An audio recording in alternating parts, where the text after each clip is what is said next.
মই আছোঁ আউনীআটী সত্ৰত আৰু আউনীআটী সত্ৰত আহি যদি এই তুলসী খুঁটাটো নেদেখাওঁ কেনেকৈ হ'ব নহয় জানো।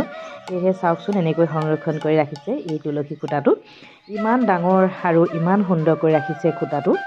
এইটো হৈছে তুলসী খুঁটা আৰু এইফালে আছে আমাৰ পুষ্পলতা বা চাকি জ্বলাই আছে আৰু লগ পালোঁ বহুত ভাল লাগিলে। আহিছে নগৰী আউনীআটী সত্ৰলৈ আহিলোঁ আমি। ভগৱানৰ এখন সেৱা বচাবলৈ পাইছোঁ, নিজকে সৌভাগ্য অনুভৱ কৰিছোঁ। আজি ভাওনা সমাৰোহত সদৌ অসম ভিত্তিত আয়োজন কৰা মহিলাসকলৰ দীপনামে অভিযোগ কৰা অনুষ্ঠানত আমিও অংশ ল'বলৈ আহিছোঁ। ইমান অগণন ভক্ত বৈষ্ণৱবৃন্দৰ আগমনত আমাৰ মন পুলিত হৈ উঠিছে। প্ৰভু ভগৱন্ত সকলোকে কৃপা কৰক, সকলোৰে মংগল হওক। তাকে কামনা কৰিম। ঠিক আছে, ধন্যবাদ কৃষ্ণা। মঞ্জুলা বাইদেউ কেনেকুৱা লাগিছে? আজি আমি আছোঁ আউনীআটী সত্ৰত আৰু এতিয়া চাকি বন্তি জ্বলাই লওঁ। তাৰপিছত গোটেই পৰিৱেশটো আপোনালোকক দেখাই থাকিম সুন্দৰভাৱে। সকলোৱে মংগল হওক তাকে কামনা কৰিছোঁ।